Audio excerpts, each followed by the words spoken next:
Hello, Eid মুবারক, ঈদ মুবারক, ঈদ মুবারক। বছরে দুটি ঈদ, রমজানের ঈদ আরেকখান কুরবান। ভাইজান আরসি কুলা খান, আরসি খুঁজে পাওয়া যায় না, তাই খাইও না। কি আর করা, যা আছে তার মধ্যে দিয়ে ঈদের খাবার সাবার করলুম। সকাল সকাল উঠলুম, দেখলুম আমার প্রাণপ্রিয় গরুটা একদম মন খারাপ করে দাঁড়িয়ে আছে। নামাজ শেষ খুতবার পরে দেখলুম আমাদের সেক্টরের 10 নম্বর রোডের হুজুর এসে রেডি। হ্যাঁ, আমরাও রেডি। এর মধ্যে আবার এই গরুটা হাত থেকে পালিয়ে গিয়েছিল, পরে অবশ্য কট খেয়েছে, ধরে নিয়ে আসা হয়েছে। তো আলহামদুলিল্লাহ কুরবানির সব আনুষ্ঠানিকতা সুন্দর মতো সম্পন্ন করলাম, ভাগযোগ মাপঝোক শেষ করে এবারে দুপুরে খেতে বসলুম। হ্যাঁ, কুরবানির ঈদের দুপুরের খাবারটা সবসময় স্পেশাল। আর তাই যেহেতু গরু খাসি বেশি আধিক্য থাকে, এই জন্য মেন মিলটাও আমি তৈরি করেছি খিচুড়ি, পোলাও এবং চালের রুটি দিয়ে।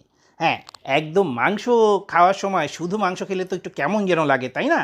তাই সাথে একটু ডিমের কারিও তৈরি করতে বলেছি। কিন্তু এই দিন আবার ঘরের মধ্যে কোনো হুকুম জারি চলে না, কারণ এমনিতেই গরু খাসি নিয়ে সবাই খুব ব্যস্ত থাকে। আর যাদের বাসায় ভুঁড়ি রান্না করা হয়, ভুঁড়ি পরিষ্কার করা হয়, তাদের কথা তো আরও গোবরচরণ। যাই হোক, আমাদের বাসায় আবার এই ঝামেলাটা নেই। ঝামেলা একটাই, সেটা হচ্ছে ভুঁড়ি কে নিবে সেটা নিয়ে কাড়াকাড়ি। হ্যাঁ, তাও ভালো যে আমার ভুঁড়ির এত দাম চিন্তা করতেই গাটা কেমন জানি শিউরে উঠে। হ্যাঁ, আমার ভুঁড়ির দিকে অবশ্য কেউ ওরকমভাবে নজর দেয় না। যাই হোক, ঝালটা আজকে কি একটু কম দিয়েছে নাকি জানি না, একটু বেশি ঝাল খাওয়ার ইচ্ছা হলো, এই জন্য কাঁচামরিচ খাচ্ছি। নর্মালি কাঁচামরিচ খাওয়া হয় না। তোমাদেরকে একটা বুদ্ধি শিখিয়ে দিই। বিফে যাদের অ্যালার্জি আছে, তারা যদি বিফ খেতে চাও তার আগেই একটা অ্যান্টিহিস্টামিন ট্যাবলেট খেয়ে নিবে। মনে করো আমার মতো মোটাসোটা হলে ফিক্সোফেনাডিন 180 মিলিগ্রাম, আর যদি মোটামুটি চিকন চাকন হও তাহলে 120 মিলিগ্রাম খেলেই হয়ে যাবে। এই গরু বা মাটন তার সাথে ডিমের কামড়ে যে একটা অপূর্ব স্বাদের ফিউশন তৈরি হয়, এটা কিন্তু আমার কাছে খুব ভালো লাগে। আবার মুরগি ভুনার সাথে ভালো লাগে ডিম ভাজি। তো বলো দেখি, তোমাদের বিফ কিসের সাথে ভালো লাগে? পোলাও, খিচুড়ি না পরোটার সাথে? আমার কিন্তু সবচেয়ে ভালো লাগে বিফ ভুনা আর পরোটা।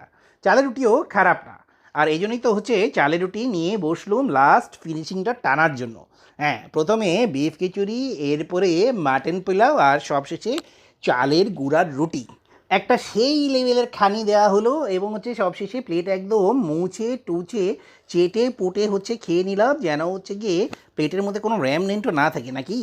হ্যাঁ, তবে একটা জিনিস কিন্তু সবাইকেই খেয়াল রাখতে হবে, শুধু নিজে খেলেই হবে না, আশেপাশের পাড়া প্রতিবেশী, ভাড়াটিয়া এবং অন্য যারা প্রিয়জন আছে সবার মধ্যে কিন্তু এই ঈদ আনন্দটা ভাগাভাগি করে নিতে হবে, তাহলে ঈদটা সার্থক হবে। আজ এ পর্যন্তই, সবাই ভালো থাকবে। ঈদ মোবারক।